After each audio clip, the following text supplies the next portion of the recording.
और अब अगर हम लॉगिन करें और सेम वही पासवर्ड मैं यूज़ करूं, तो यहाँ पे हम होम पेज पे रीडायरेक्ट हो चुके हैं। और उसके अलावा यहाँ पे जो स्टेट है वो भी अपडेट हो चुकी है। और यहाँ पे हमारे पास ऑथ की वैल्यू नहीं आई।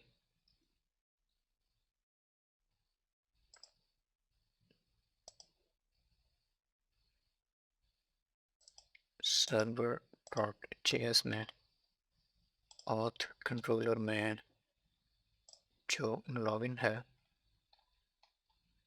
यहाँ पे यूज़र अलग है और ऑथ अलग है, तो हमें फ्रंट एंड में भी इसी हिसाब से सेट करना पड़ेगा। यहाँ पे लॉगिन में जो ऑथ है वो हमें यूज़र के बाहर मिल जाएगी। और अब अगर हम अपनी ऐप को रिफ़्रेश करके दोबारा लॉगिन करें, तो हमारी जो स्टेट है वो डिफ़ॉल्ट स्टेट है। और यहाँ पे हम यूज़र 3 और पासवर्ड, और अब हम लॉगिन करें तो हम रीडायरेक्ट हो चुके हैं। और यहाँ पे जो हमारी स्टेट है वो भी अपडेट हो चुकी है। अब यहाँ पे जो ऑथ वैल्यू में हमारे पास ट्रू आ रहा है, इसको यूज़ करके हम अपना नैम बार भी चेंज कर सकते हैं।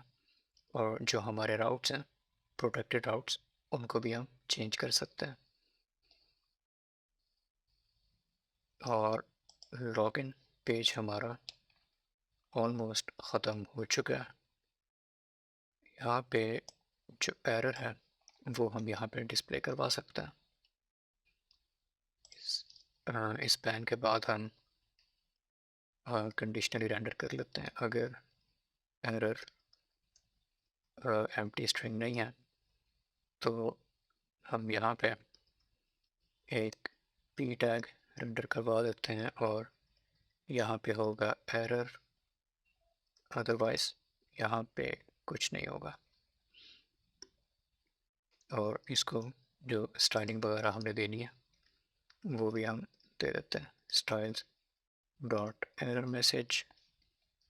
और इसके जो स्टाइल्स होंगे वो होंगे, और यहाँ पे कलर होगा EA3943, मार्जिन टॉप और बॉटम से 20, लेफ़्ट राइट 0, फॉन्ट साइज 20 और फॉन्ट वेट बोल्ड। हमारा लॉगिन पेज कंप्लीट हो चुका है। अपने नेक्स्ट लेक्चर में हम जो ऑथ की वैल्यू हमें स्टेट में मिल रही है उसकी बेस पे नैव बार को और प्रोटेक्टेड राउट्स को चेंज करेंगे, और उसके बाद हम अपने साइन अप पेज पे काम करेंगे।